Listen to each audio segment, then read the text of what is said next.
부활과 참 부활이라는 말씀으로 하나님의 말씀 함께 나누도록 하겠습니다.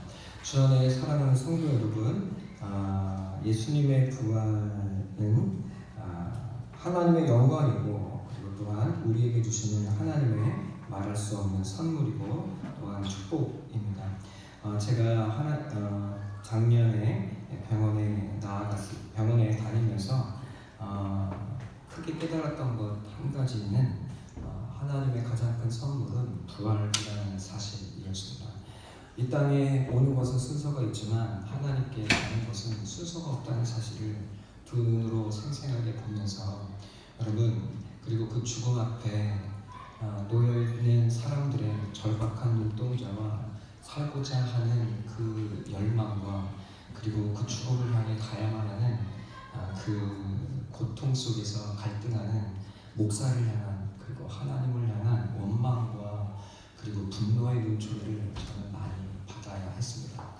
여러분, 저는 병원에 돈을 벌기 위해서, 빚을 갚기 위해서, 교회 보탬이 되기 위해서 갔지만, 그러나 하나님은 우리의 진정한 소망은, 그리고 영광은 예수 그리스도의 부활, 우리는 결코 죽는 사람이 아니라 예수 그리스도의 부활에 동참하는 사람이라는 것, 그것이 이 땅을 살아가는 인류에게, 사람에게 얼마나 큰 복과 하늘의 선물이요 위로인지, 얼마나 큰 소망인지를 하나님은 저에게 보여주셨습니다.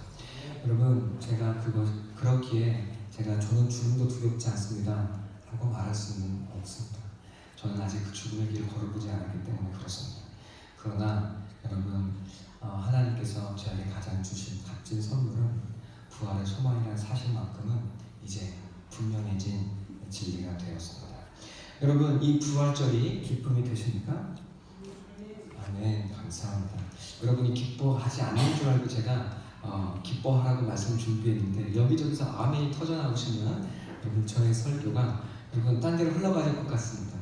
자, 예수 그리스도의 부활의 소식을 듣고 또 부활의 예수를 만났으면서도 좀처럼 기뻐하지 못하는 사람이 있습니다.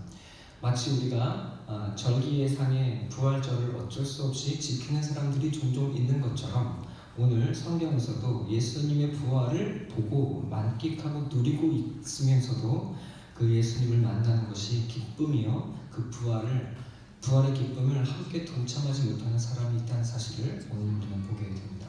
그 사람은 베드로입니다. 자, 오늘 우리가 본 것처럼 베드로는 예수의 부활을 보았으면서도 여전히 과거의 생업 가운데 머물러 있습니다.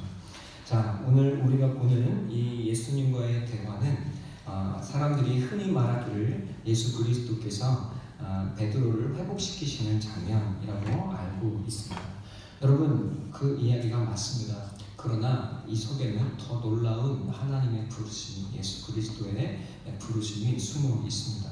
오늘 그 부르심 가운데 깊게 들어가는 저와 여러분이 되기를 간절히 소망하고 기도합니다. 그래서 이 베드로처럼 예수 부활을 보면서도 좀처럼 그 기쁨이 내 기쁨이 되어지지 못한, 그래서 그 부활의 예수 그리스도 주변에서 그 부활의 기쁨에 참여하지 못한 채 그 십자가와 부활 변두리에서 서성거리고만 있는 베드로니까, 여러분, 이제 그 베드로의 모습이 아니라 그 십자가에 깊이 들어가고 여러분 예수 그리스도와 하나가 되고 그 기쁨에 동참하는 저와 여러분이 되기를 간절한 마음으로 소망하고 기도합니다. 여러분, 예수님께서는 베드로에게 찾아오셔서 세 가지의 질문을 하십니다. 한글로 동일하게 이야기하시죠. 네가 나를 사랑하느냐? 여러분, 이 질문이 베드로에게는 얼마나 고통스러웠겠습니까?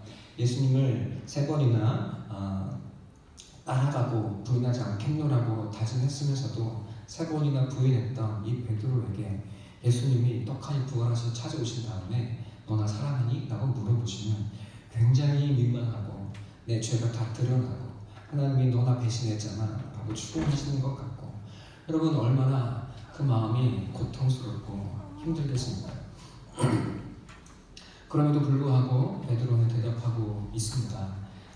예수님의 질문은 협박이나 그리고 추궁이 아니라 사랑의 메시지이기 때문에 그렇습니다.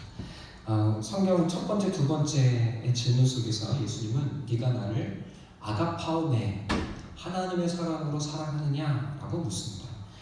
성경에서는 베드로가 네, 당신을 사랑합니다. 내가 주님을 사랑하시는 줄을 주님께서 아십니다라고 대답합니다. 그러나 여러분, 베드로의 대답은 아가페우스가 아닙니다. 내가 아가파오, 하나님이 나를 사랑하시는 것처럼 네가 나를 사랑하느냐 물으시는 예수님의 질문 앞에 아닙니다 하나님, 나는 당신을 인간적으로 사랑할 수밖에 없습니다 라고 대답하고 있는 중입니다. 두 번째 질문도 마찬가지입니다. 네가 나를 아가파오메, 하나님의 사랑으로 나를 사랑하느냐? 이제 베드로는 더 고민하며 대답합니다. 아니요 주님, 나는 내 죄를 이제 너무나 잘 알고 있습니다. 나는 당신처럼 당신을 사랑할 수가 없습니다. 나는 그저 인간적인 사랑으로, 친구의 사랑으로 당신을 사랑할 뿐입니다. 세 번째, 예수님께서 다시 묻습니다. 그렇다면 네가 필레오메, 네가 나를 인간적인 사랑으로라도 사랑하느냐? 라고 묻고 계시는 중입니다. 오늘 이것이 17장의 내용입니다. 드디어 베드로가 대답합니다. 네, 제가 당신을 필레오스, 인간적으로는, 사랑으로는 사랑할 수 있습니다. 여러분, 드디어 베드로는 자기의 불수와 자기의 주제를 분명히 아는 사람이 되었습니다. 여러분, 그때마다 이 세 가지 질문이 반복될 때마다 예수님은 그 예수 그리스도의 부활의 기쁨에 동참하지 못하는 이 베드로에게 예수님은 세 가지를 반복적으로 말씀하십니다. 네가 나를 사랑하니? 네, 내가 당신을 인간적으로 내 수준만큼 사랑합니다. 그래, 내가 용서해 줄게. 나도 너를 사랑해. 이런 대화가 아닙니다. 예수님 말씀하십니다. 내 양을 먹이라. 내 양을 치라. 내 양을 먹이라. 예수님은 내 양을 베드로에게 부탁하고 계십니다. 오늘 우리는 이 의미가 무엇인지를 한 걸음 더 들어가서 살펴보고자 합니다. 여러분, 베드로는 부활의 예수를 만났지만 기뻐할 수가 없습니다. 왜 그렇습니까? 나의 부활은 아니기 때문에 그렇습니다. 예수가 부활했지만 그것이 곧 나의 부활이 될 것은 아니기 때문에 그렇습니다. 왜 그럴까요? 베드로는 예수 그리스도의 죽음에 한 번도 동참한 적이 없기 때문에 그렇습니다. 여러분, 예수 부활에 참여하셨습니까? 그래서 이 부활을 맞는 것이 기쁨이 되시고 소망이 되고 계십니까? 그래서 죽을 수밖에 없는 내 인생에 예수 그리스도의 부활이 있다는 것이 참된 영광과 기쁨의 소망이 되고 계십니까? 여러분, 우리 사랑교회가 이 부활에 참여하게 되기를 간절히 저는 소망하고 기도하게 됩니다. 그리고 한 달 동안 이 기쁨에 동참하기 위해서 저는 사순절의 말씀 십자가를 열심히 설교하고 달려왔습니다. 여러분, 여러분에게 이 기쁨이 있는지 저는 잘 모르겠습니다. 부활의 기쁨이 실제가 되지 못했다면 왜 그럴까요? 부활에 참여한 적이 없기 때문에 그렇습니다. 여러분, 왜 부활에 참여할 수가 없을까요? 죽음에 참여한 적이 없기 때문에 그렇습니다. 여러분, 그렇기에 죽음도 실제가 되지 못했고 부활도 자신의 삶의 실제가 되지 못했습니다. 베드로는 이미 다 알고 있습니다. 예수님이 죽고 부활하셨다는 사실, 그리고 예수가 부활한 것이 그냥 말씀이 아니라 사실이라는 것을, 그가 부인하건 안 하건 상관없이 이제 믿음을 요구하는 믿음이 아니라 베드로에게 예수님의 부활은 사실, 사건이 되었습니다. 이제 믿음이 필요가 없습니다. 더 이상 믿음은 의미가 없어요. 왜? 그는 이미 그것을 사실로 목도했기 때문에 그렇습니다. 여러분, 그는 예수의 죽음과 부활을 이미 알지만, 그러나 베드로에게는 그것이 자기의 부활과 자기의 죽음은 되지 못했습니다. 무슨 말인가요? 여전히 베드로는 예수님과 함께 그 주변을 서성거리고 대화하고 있지만 신앙의 변두리를 돌고 있다는 것과 동일합니다. 지구가 지구 둘레에 달이 돌고 있습니다. 여러분, 달은 몇만 년 동안 지구 둘레를 돌았는지 우리는 잘 모릅니다. 그러나 분명한 사실이 하나 있습니다. 달과 지구는 한 번도 만난 적이 없습니다. 저의 사랑하는 성도 여러분, 어쩌면 우리는 이 예수 그리스도의 죽음과 부활에 동참한 적이 없다면 예수 그리스도 주변에서 영원히 뺑뺑이를 돌고 있는 인공위성으로 살아가고 있다고 말하는 것일지도 모릅니다. 여러분, 오늘 이 베드로의 말씀을 통해서 여러분, 이 예수님 주변을 서성거리는 7 이상의 삶이 아니라 예수 그리스도에 깊이 들어가고 하나가 되는, 예수 그리스도의 죽음과 부활에 동참하는 여러분이 되기를 간절히 소원하고 축원하고 기도합니다. 여러분, 예수님은 왜 3번의 질문을 하실까요? 성경은 항상 3번을 강조합니다. 3번 완전 수이기 때문에 그렇습니다. 예수님께서 3번씩이나 이 제자들에게 내가 십자가에서 내가 죽을 것과 부활하실 것에 대해서 말씀하셨습니다. 제가 이 십자가 설교 첫 번째, 두 번째, 세 번째, 네 번째 했던 설교 계속 따라오는 겁니다. 잘 기억하고 계셔야 합니다. 그래서 오늘의 설교에 이르기 위해서 저희가 한 달 동안 열심히 달려왔습니다. 자, 여러분, 예수님이 3번이나 베드로에게, 제자들에게 죽음과 부활을 말씀하셨습니다. 여러분, 그러나 예수님의 그 말씀에 귀 기울여 듣는 사람이 아무도 없었습니다. 도리어 제자들은 그때마다 예수님의 그 길에 자기의 욕망을 걸었습니다. 예수님, 절대로 죽으시면 안 돼요. 당신은 내 꿈과 소망을 이루어 주셔야 만한 분이지 죽으실 분이 아닙니다. 라고 말했습니다. 여러분, 제자들과 싸웠습니다. 내가 또 너보다 큰 자야. 2번째 말씀하신 이후에는 제자들끼리 서로 싸웠습니다. 내가 너보다 크지, 내가 너보다 잘났지, 내가 너보다 옳지 하고 죽도록 싸웠습니다. 3번째는 자기들끼리 싸우면 안 되니까 야고보와 요한은 어머니를 데려왔습니다. 어머니가 이야기합니다. 예수님, 우리 두 아들을 좌편과 우편에 앉게 해주세요. 여러분, 이 제자들을 데리고 다니는 주님의 마음은 얼마나 고통스러우셨을까요? 네, 그 3번의 예수님의 고지도 무색하게 베드로는 마지막 밤에 예수님을 3번이나 부인합니다. 닭이 울 때 베드로는 예수님을 부인하고 마지막에는 예수를 저주하고 예수를 부인했다고 이야기하죠. 그리고 누가복음에는 이렇게 이야기합니다. 그리고 예수님과 눈이 마주쳤더라. 여러분, 예수님 그 부인을 하고 예수님과의 눈이 마주쳤을 때 얼마나 그의 심장은 요동치고 찢어질 듯 아팠을까요? 그러면 성 베드로 성당이 이번 주에 안타깝게도 불이 탔습니다. 타지 않은 게 딱 몇 가지가 있었는데 그 꼭대기에 뭐가 안 탔죠? 수탉이 안 탔습니다. 여러분, 유럽의 교회에는 항상 꼭대기에 수탉이 있습니다. 왜 수탉이 있을까요? 교회는 예수 그리스도를 부인하는 수제자인 베드로를 통하여 세워졌기 때문에 그렇습니다. 여러분, 우리는 날마다 예수를 부인하고 살아갑니다. 예수 따라간다고 말하지만 사실은 우리의 욕망을 겁니다. 당신 하나님 예수는 내 꿈과 야망을 이루어줄 뿐이지 내가 십자가에 죽어서는 될 뿐이 아닙니다. 우리는 사실 이렇게 예수 믿고 예수를 따라갑니다. 그리고 우리는 내가 죽어야 하는 그 십자가의 언덕에서는 늘 예수를 부인하고 도망갑니다. 그것이 우리의 모습입니다. 여러분, 부인하고 나는 아니겠지요? 나는 아니겠지요? 말해도 여러분, 그것이 우리입니다. 그러나 하나님은 그런 우리를 붙드셔서 하나님의 교회를 세우시고 이 땅에 여러분 도리어 그 교회의 꼭대기에 수탉을 세우셨습니다. 교회는 그렇게 예수 부인하고 죽이는 우리를 통한, 우리를 위해 세워졌을 뿐만 아니라 또 우리를 통하여 세워지고 하나님의 사랑은 그런 우리에게 부어지고 있다는 사실을 수탉을 통해서 우리에게 보여주고 있죠. 여러분, 베드로는 그렇게 예수님을 십자가의 죽음을 초청했지만 베드로는 한 번도 그 부르심에 동참한 적이 없습니다. 여러분, 그래서 그 죽음에 참여한 적이 없기에 예수 그리스도의 부활을 기뻐할 수가 없습니다. 예, 예수의 부활은 기쁩니다. 아, 예수님 부활하셨구나. 그런데 나의 부활은 아닙니다. 여러분, 도리어 예수의 부활은 나의 죄를 깨닫게 합니다. 예수의 부활은 나의 민망함을 계속해서 드러냅니다. 예수님의 부활은 도무지 죽어지지 아니하며 도무지 죽지 않겠다고 발버둥치는 내 자아의 올무처럼 고통처럼 예수님 옥죄어 오는 여러분 부활이 되어버린 것 같습니다. 여러분, 이 3번째 질문, 네가 나를 사랑하니?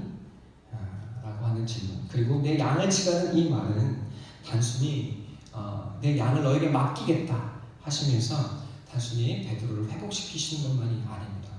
여러분, 예수님께서 베드로에게 내 양을 먹이라 라고 하시는 말씀은 사실은 네가 이제까지 나의 죽음에 참여한 적이 한 번도 없었어. 나의 죽음에 참여하는 자가 되어주기를 원한다. 이제 내 주변을 겉도는 사람, 죽음에도 도망가고 그 부활에도 기뻐하지 못하는, 예수 주변에 항상 어른거리며 그러나 예수 속으로 들어오지 못하는 그 베드로를 향해서 예수님은 아니, 이제 이 생활을 끝내야 해. 그리고 내 안에 들어와야 해. 라고 부르시는 예수님의 초청이고 말씀입니다. 여러분, 그것은 내 양을 먹이라는 말씀은 예수님의 죽음으로의 초청이 됩니다. 여러분, 우리는 예수의 십자가의 의미가 무엇인지를 너무나 잘 알고 있습니다. 여러분, 십자가가 의미하는 것이 무엇입니까? 우리는 이 땅에 마땅히 죽어야 할 죄인이라는 사실을 우리는 너무나 잘 알고 있습니다.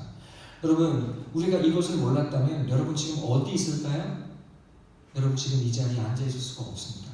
지금쯤 아마 나이트클럽을 가셔서 밤새 노시다가 지금 쓰러져 주무시고 계시거나 아침 일찍 일어나 여러분의 건강을 위해서 북한산 등정을 출발하셨을 것입니다.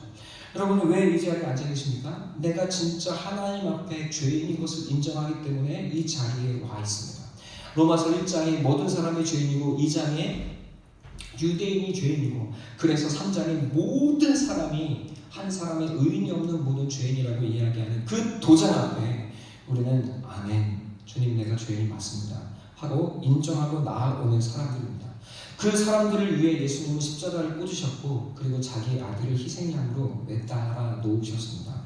여러분, 그리고 예수님은 그 십자가에서 예수의 이름으로 죽는 것이 아니라 우리의 이름, 아담의 이름으로 죽었다는 사실을 우리 모두가 너무나 잘 알고 있습니다.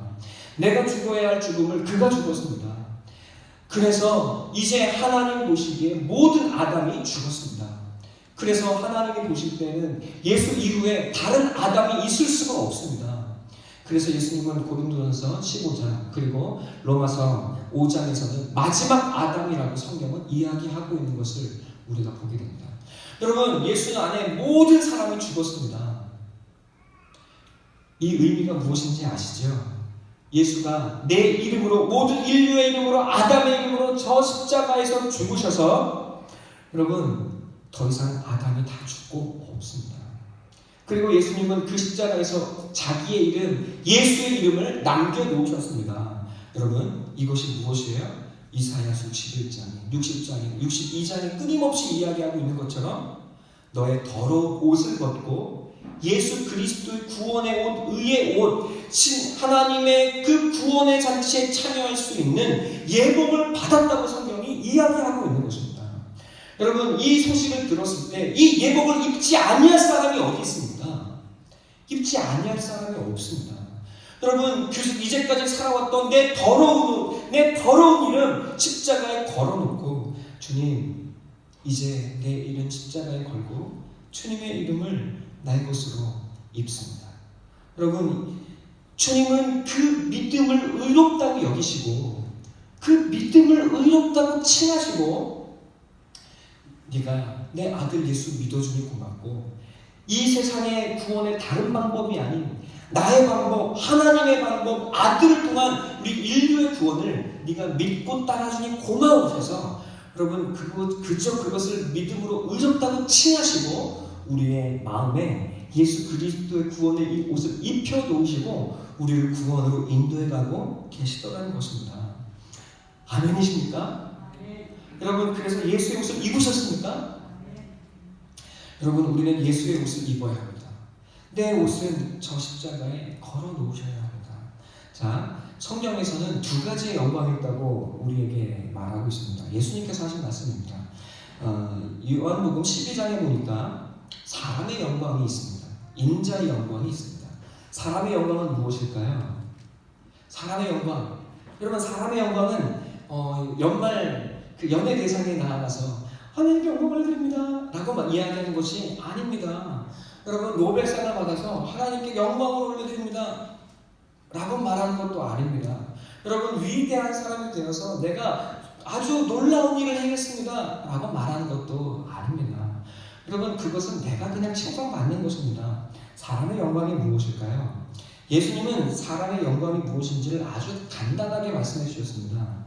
그 사람이 받을 수 있는 가장 큰, 이 세상의 가장 크고 소중한 열매는, 가장 큰 영광은, 여러분 요한복음 12장에 이야기한 것처럼 하나의 미랄이 이 땅에 떨어져 썩어지고 죽어져 많은 열매를 맺는 것이라고 말합니다. 어떤 사람의 영웅입니까? 여러분, 세월호의 아이들이 죽어갈 때 혼자 살 수 없어서 다시 들어갔다가 죽었던 그 아이들, 그리고 그곳에 있었던 드러나지 않는 사람들이 진정한 영웅이고 사람의 영광을 드러낸 사람입니다. 내 이름 석자 죽음에 넘겨서 여러분 죽어가는 사람 살리는 것, 그것이 사람이 할 수 있는 영광입니다. 여러분, 의사들이 사람을 살리는 것이 영광입니까? 그건 해야 할 일이지 영광이 아닙니다. 사람의 영광은 무엇입니까? 내가 죽어서 내 죽음이 그들을 살리는 생명과 소망이 되는 것입니다. 여러분, 그런데 예수님께서 행하시는 일이 무엇입니까? 바로 사람의 영광을 드러내는 것입니다. 내가 죽어져서 이 땅에 수많은 사람들이 살아나는 것, 그것이 예수님이 이루셔야 할 사람의 영광입니다. 여러분, 그러니까 이것이 무엇입니까? 예수님이 받으셔야 할 하나님의 잔입니다. 그러니까 마태복음 26장에 예수님께서 겟세마네 언덕에서 예수님께 하나님께 뭐라고 기도하십니까?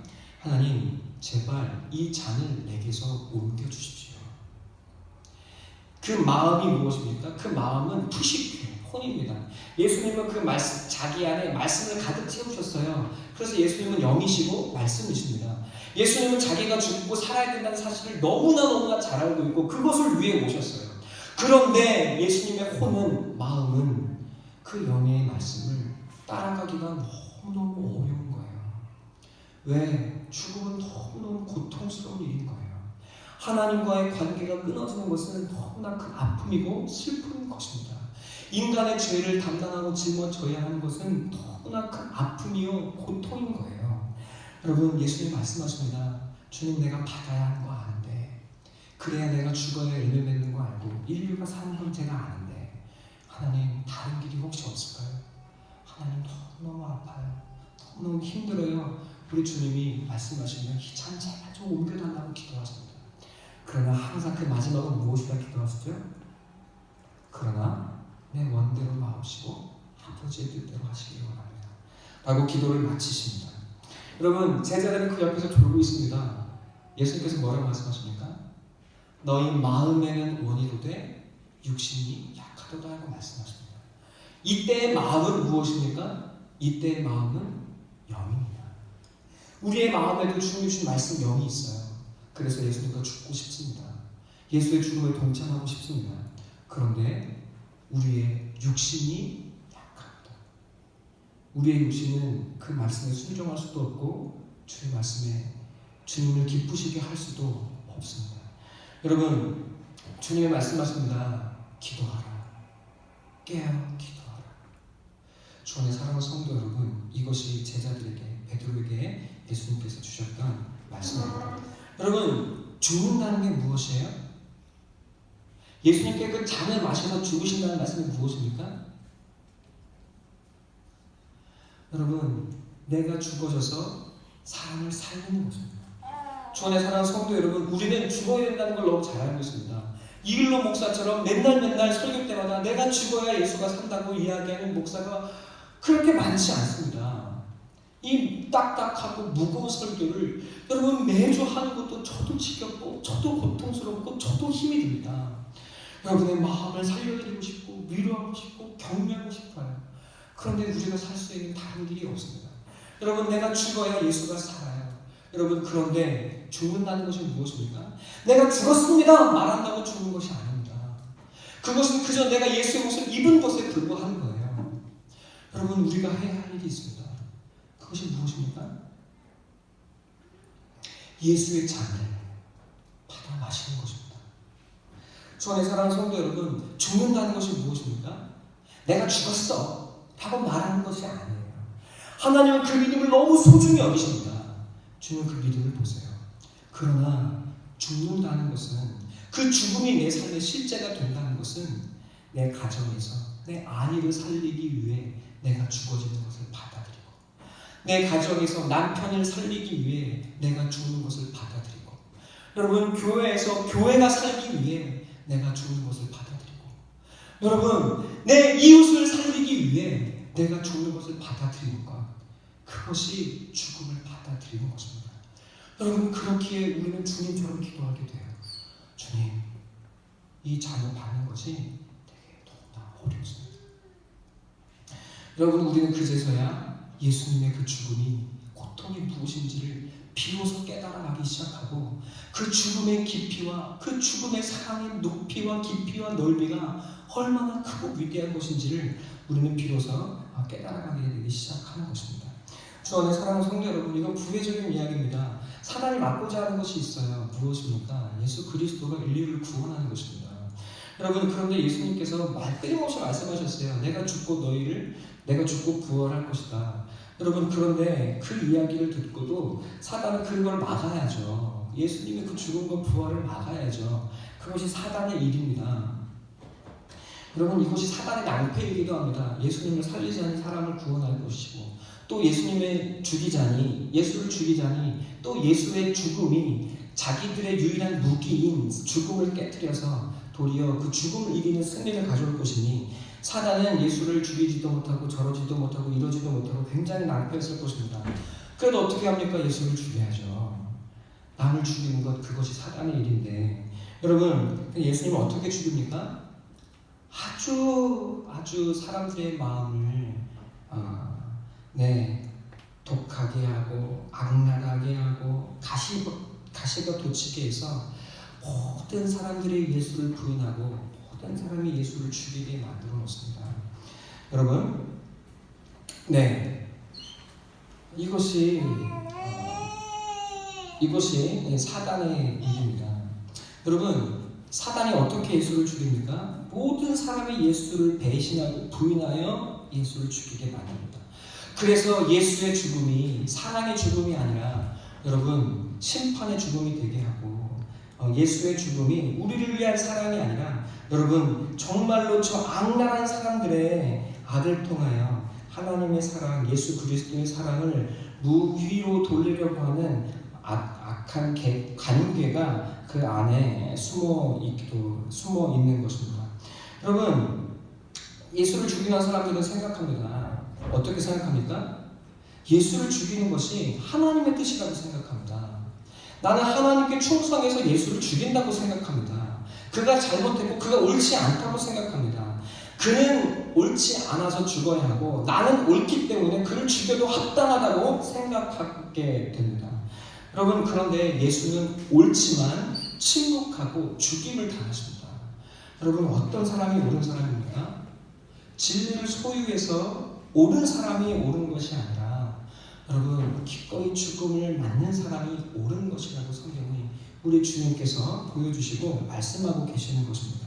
여러분 그러면 예수의 죽음은 어떤 죽음인가요? 사랑으로 죽음을 받아들이는 것입니다. 여러분 그래서 예수님은 죽음의 그 순간에서도 원망이 없고 가시가 없고 미움이 없습니다. 그리고 끝까지 말씀하십니다. 주여 저들의 죄를 용서하여 주십시오. 그들이 무엇을 행하는지를 알지 못하기 때문에 그렇습니다. 여러분 예수님은 사단의 도전에 굴복하지 않으시고 자기의 사랑하는 제자들을 끝까지 사랑하셨다고 말씀하십니다. 가시 맞고 조롱당하고 죽임을 당하셔도 여러분 그 죽음을 기꺼이 내 것으로, 내 죽음으로 너를 살리는 고통으로 가시로 받아들이고 계십니다. 여러분 주 안에 사랑하는 성도 여러분, 죽는다는 것은 무엇입니까? 예수와 함께 죽는다는 것은 무엇입니까? 내가 그냥 예수와 함께 죽었어 라고 생각하는 것이 아닙니다. 내가 좀 참아줄게, 이것도 죽는 것이 아닙니다. 여러분 홀로 멋지게 죽는 건 그것도 죽는 것이 아닙니다. 여러분 가시와 상처를 받아들이고 그 죽음을 내 것으로, 예수 그리스도의 죽음을 내 삶의 실제로 경험해 가는 것, 그것이 죽는다는 것입니다. 여러분 쉬운 길입니까? 그렇지가 않죠. 어렵고 고통스럽고 힘든 길입니다. 여러분 그러나 이것이 사람이 할 수 있는 가장 놀라운 영광입니다. 그럼 그래서 이 땅의 모든 인류는 이웃을 위해 죽은 사람들을 칭송하고 높이고 그리고 기립니다. 일본에서 벌써 10년이 됐나요? 김수현 씨가 기찻길에 떨어진 일본 사람을 건져내고 그는 기차에 치여서 죽습니다. 여러분, 일본 사람들이 그리고 아직도 한국 사람 몇몇이 그 죽음을 기리기 위해서 모이고 기념하고 그리고 그곳에서 기도하고 제사를 드리는 것을 저는 보았습니다.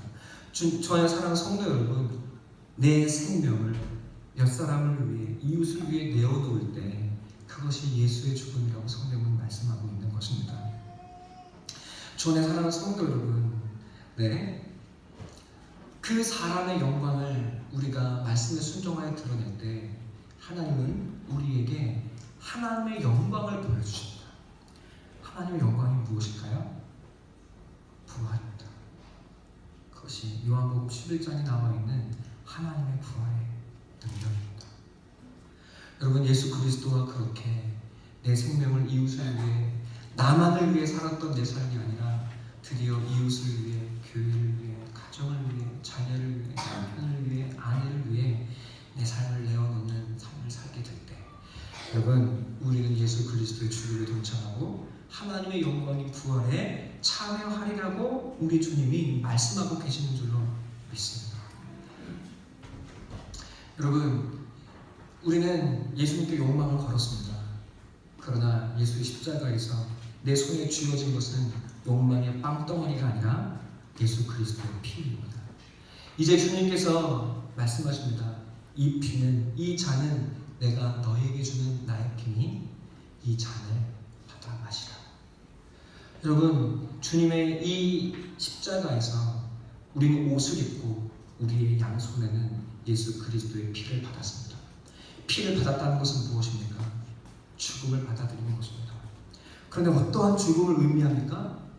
이 죽음은 그냥 내가 죽었어 하는 생각이 아니라 몸이 없는, 실제가 없는 형이상학과 여러분 사고가 아니라 예수의 죽음을 나의 삶을 실제로 경험하는, 이웃을 위해 내 삶을 내어놓는 여러분 부름심이라고 성경이 이야기하고 계시는 것입니다.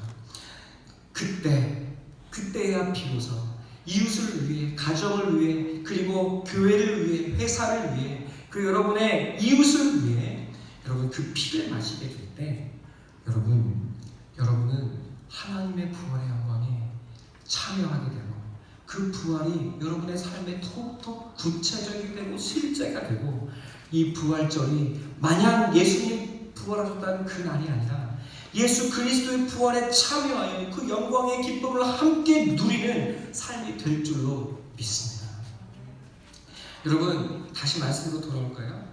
예수님께서 베드로에게 말씀하십니다. 무엇을 하라? 네가 나를 사랑하느냐? 아멘. 내가 주님을 사랑합니다. 주님이 말씀하신 것이 무엇입니까?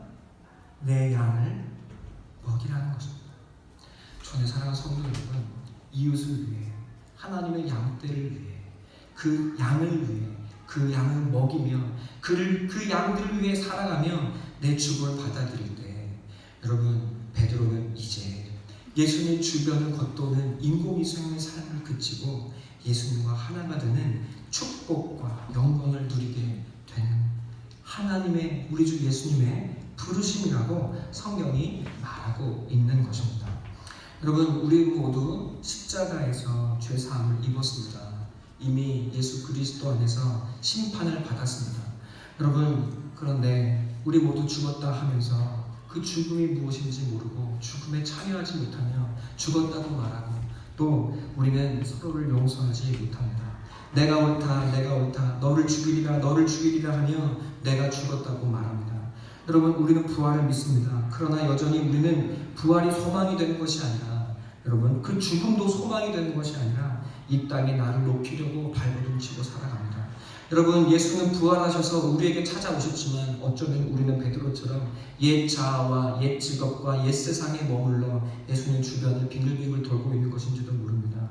여러분, 오늘 우리에게 주님께서 부탁하시고 말씀하고 계십니다. 내 양을 치라. 여러분, 이것은 그냥 수고하고 힘들려서 일하고, 그리고 교회에서 공사 열심히 하고, 그리고 주일학교 교사하라는 말이 아닙니다. 여러분, 이 말은 예수의 죽음에 동참하라는 우리 주님의 부르심입니다. 주 안에 사랑하는 성도 여러분, 사실 이번 사순절은 저의 사순절이었습니다. 죽었다 말하면서 죽어지지 못한 나의 모습과 실체를 저는 보았습니다. 여러분, 목회하는 것은 사실 쉬운 일이 아닙니다. 여러분에게 다 말할 수 없는 복잡한 인간관계와 그리고 다 드러낼 수 없는 수많은 일들이 이곳에 일어나고 벌어집니다. 그래서 그 모든 것들을 여러분에게 다 말씀을 드리기는 사실은 어렵습니다. 여러분, 이 땅에서 저는 이것이 무엇인지도 알지 못한 채 목회를 시작했습니다. 목회를 시작했습니다. 그런데 이 목회의 길에 들어서서야 저는 비로소 내 양을 먹이는 것이 예수의 잔을 받아들이는 것이라는 사실을 깨닫게 되었습니다. 그리고 예수님처럼 주님, 이 잔을 내게서 옮겨주십시오. 이 잔을 내게서 옮겨주십시오 하고 울부짖는 저의 모습을 발견하게 되었습니다. 여러분, 이제 저에게 두 가지 선택밖에 없었습니다. 내가 살려면 이곳을 버리고 도망을 가란다. 여러분, 내가 죽어져서 여러분을 사랑하며 살 텐다. 이 두 가지밖에 저에게는 다른 선택지가 남아있지를 않습니다. 여러분, 주님께서 저에게 말씀하십니다. 이들을 사랑하는가? 네, 그렇습니다. 그러면 이제야 비로소 네가 나와 함께 죽는 거야 라고 우리 주님이 말씀하셨습니다. 이것이 저의 사순절이고 또한 우리 모두의 사순절이 되기를 간절히 소망하고 기도합니다. 주 안에 사랑하는 성도 여러분, 저는 죽음을 받아들였습니다. 이 죽음을, 내 양을 치는 이 길을 나의 죽음으로 받아들였습니다. 여러분, 제가 여러분을 말씀으로 잘못 인도하고 그리고 여러분을 말씀으로 먹이지 못하고 또 바른 진리로 여러분을 인도하지 못한다면 그것은 제가 마땅히 받아야 할 심판이고 또 제가 기꺼이 받아야 할 징계이고 또 죽음일 것입니다. 여러분, 그러나 제가 여러분께 사랑의 메시지로 하나님의 말씀을 대언할 때에는 여러분 저에게 저의 말에 순종해 주시기를, 복종해 주시기를 간절히 소망하고 기도합니다. 여러분, 이건 저의 말이 아닙니다. 히브리서 13장 17절의 말씀 함께 찾아볼까요?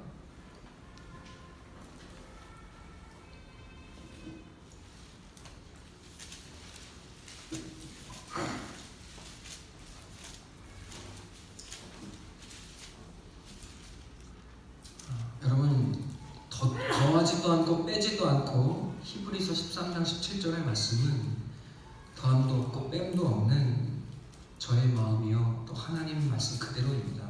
함께 다 같이 읽겠습니다. 시작. 자들에게 순종하고 복종하라. 그들은 너희 영혼을 위하여 경성하기를 자신들이 청산할 자인 것 같이 하느니라. 그들로 하여금 즐거움으로 이것을 하게 하고 근심으로 하게 하지 말라. 그렇지 않으면 너희에게 유익이 없느니라. 아멘. 주 안에 사랑하는 성도 여러분, 이제 주님의 피를 함께 마시게 되기를 간절한 마음으로 소망하고 기도합니다. 주 안에 사랑하는 성도 여러분, 죽었다는 말이 아니라 이제 예수의 피를 나의 피로 마시고 정말로 이제 그 죽음을 이웃을 위해 죽는 죽음으로 내 양을 치는 죽음으로 그 부활에 동참하기 위하여 그 피를 함께 마시는 오늘 성찬 예배가 되기를 간절히 소원하고 기도합니다. 시간 함께 잠시 기도할까요? 우리 현경 청년, 우리 청년들 와서 이제 성찬하자고 말씀해 주세요. 네, 이 시간 우리 거듭의 기도 함께 드리기 원합니다. 주님과 함께 죽었다 말하면서 예수의 죽음을 내 죽음으로 그 피를 내 피로 하나님 예수님의 그 죽음의 의미를 이웃을 위해 내가 죽어지는 그 죽음의 의미를 도무지 깨닫지 못한 채 우리는 주님과 함께 죽었다 말하면서도 우리의 손에 칼과 창을 들고 예수를 죽이며 부인하는 죄인이었습니다. 이제 베드로처럼 예수님 주변에 서성이며 예수님을 인공위성처럼 도는 자가 아니라 주님, 이제 예수님의 그 죽음에 동참하고 이제 예수님의 부활에 참여하는 소망의 사람 되게 하여 주시옵소서. 이 시간 함께 간절한 마음으로 기도하도록 하겠습니다.